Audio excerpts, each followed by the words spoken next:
Well, hi, everybody. My name is Joy. I am an alcoholic, um, and I have experience with this step as it's laid out so beautifully, and have worked the steps with my big book step study sponsor. A lot of help from God and continued help there. Living in steps 10, 11, and 12 to the best of my willingness. I have made my amends and continue to do so as they come up. Um, I, for one, I get confused about this step too. I don't know why it goes back and forth, but I'm very glad that it's this chapter. This is my absolute favorite chapter, um, and every time I read it, um, something more comes in, and I just guess I want to start by saying the word prejudice. Um, I looked it up right now, and I just wanted to read about it because an unfavorable opinion or feeling formed beforehand or without knowledge, thought, or reason. And here I am, totally desperate. I've been sober for a little while before doing the steps, and I asked somebody to sponsor me because I heard what she had to say and I wanted what she had. And it was as she had been through this process. So please forgive me. I'll probably go back and forth a little bit. She was fairly new through going through the process of doing the steps the way we do them in this format. Um, I don't really remember if she ever said, look up every word because I hear people sharing a lot. They looked up every word. Well, there you go. There was my prejudice right off the bat. And that's what I was thinking of tonight. Is like, if she ever told me that, I probably would say, well, but no, not me. I know what these words mean. And so there you have it. That was me coming into this process. Yes, I was desperate. Yes, I wanted what she had. I read through, just like a lot of us, well, all of us, I guess, read through the first 63 and a half pages, 64 pages, and bef and say the third step prayer and, start writing. Yes, I read it and we got together um, and went over the reading and I related every single bit and still do to these chapters, especially we agnostics. I think that this is the chapter for me that continues to grow in my life. My faith continues to grow. My powerlessness is more and more. I was thinking today that acronym of WAIT. Why am I talking? Well, I know why I'm talking tonight, and thank you, Chris, for asking me. Um, the uh, I I'll start at the beginning. So I've been around for a while. I grew up as the oldest of three in an alcoholic home. For all appearances, it seemed pretty normal. My dad went to work every day. My mom was stay at home. Um, but uh, there, he came home. It was on, drinking. Um, so I came by my alcoholism, my drug addiction, very honestly. My sister is in the program of Alcoholics Anonymous with me. We're both in our 70s now and been sober for a while. Thank you, God. That's all I can say. But we grew up going to church. But for some reason, and here's where my prejudice and arrogance came. And, I'd read about God. We would be in church and I'd want, God to love me, but I wasn't lovable. I did not believe that I deserved it. So again, the lie and then the pride and the arrogance, it came with everything. And the only thing I could do as I look back at it now is to start, drinking and drugging.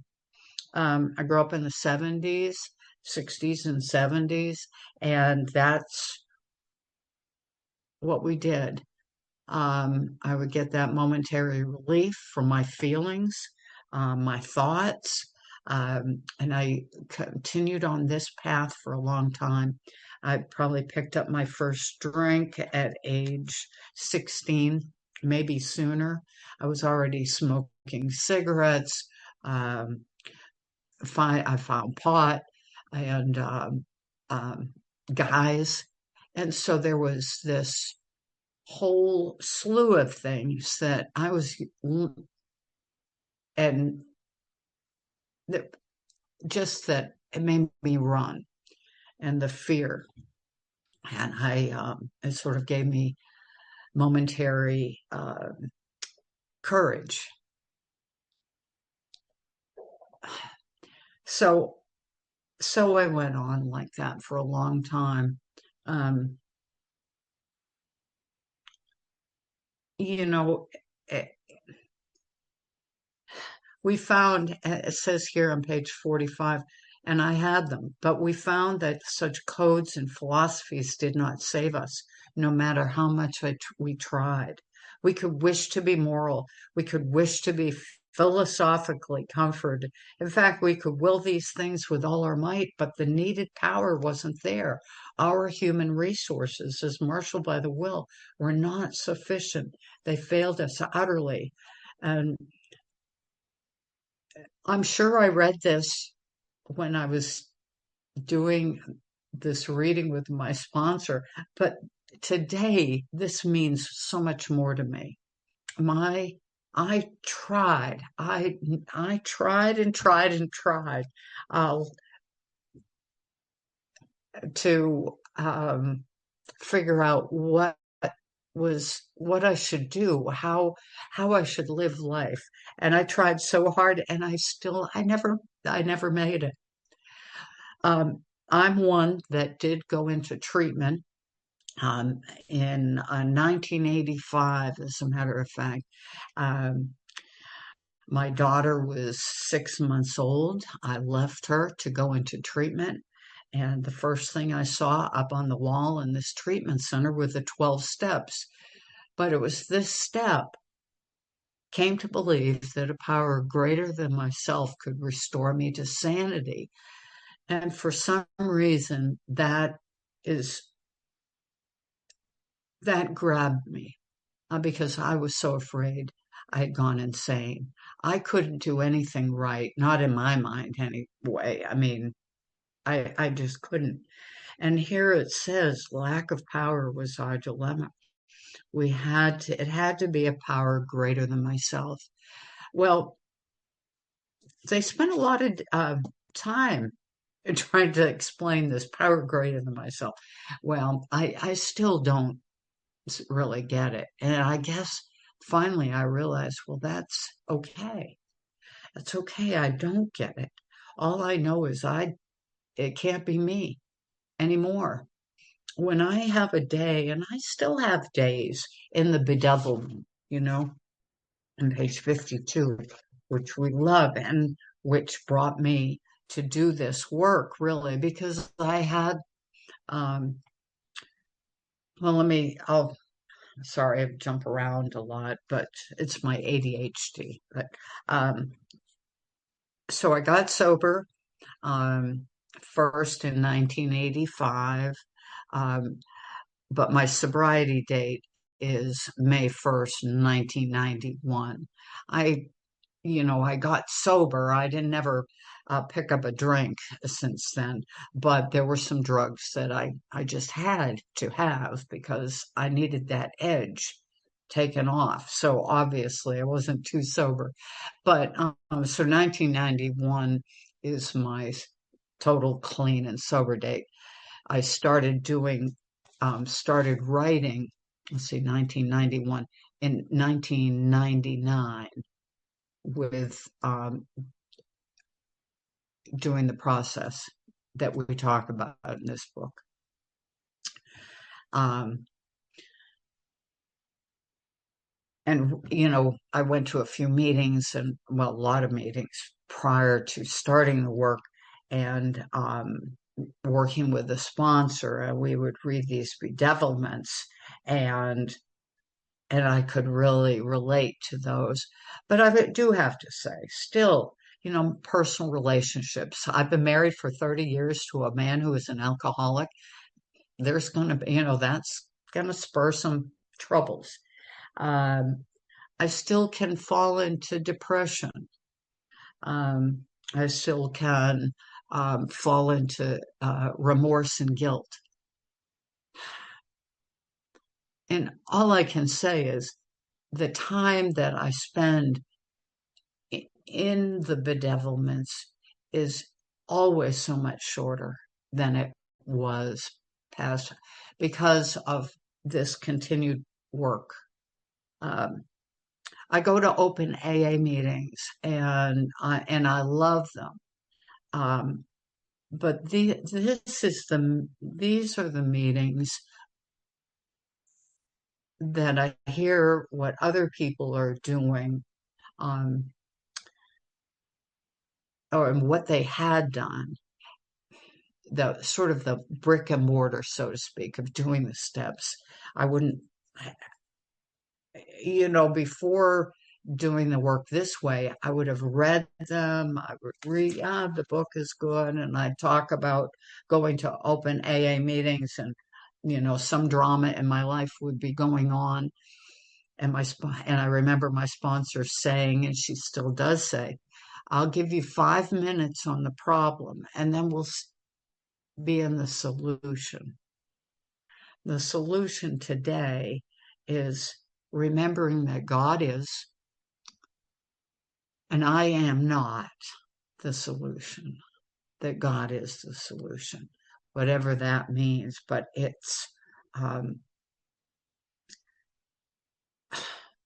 and it is a choice. So, I,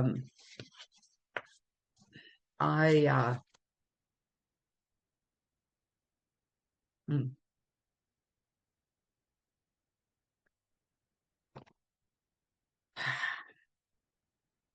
mm.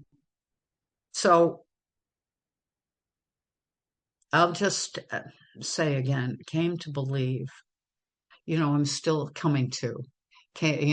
People say came to believe, and came to believe in a power greater than myself. Um, I, I love these steps. I love this book. I don't, um, I can't even imagine living my life. I mean, um, without God. But that's what I did before this work. Um, before this work is, that's what my fourth step was all about. It was about a life lived without God. And now I have this life after God. And do I go through every day uh, remembering God? Bring him in. Thanks, Chris. Good. um, well, no, but then things happen. Lots of things. This is a beautiful summer. I live in the mountains of Northeast Tennessee. About a year ago, we were hit with a horrible natural disaster, which many of you have we've never really seen the likes of Helene. Um, and I drove over to North Carolina today, and you still see remnants all over the place. And there was this part in this book we didn't see the forest for the trees. I remembered for a little while after the hurricane came through, I did not, and I love to hike and camp. I did not want to go into these mountains because we live and hike a lot on the Appalachian Trail, and there are places where the trees were just down. It looked like, for me, dead bodies. I couldn't see it. It was sort of when I read that today, we couldn't see the forest for the ugliness of some of its trees, but I saw the forest today and I love it. And I'm so grateful that I live in this world of today. Um, for all its yeah, I just want to keep growing in this program. And so I don't know if I made much sense at all, but it is. So it's just so important for us to be, this light.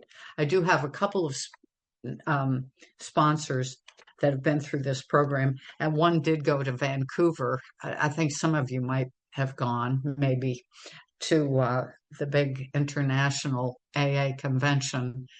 That's a little intimidating for me, but anyway, I guess that's it. Thanks, Chris, so much for asking me.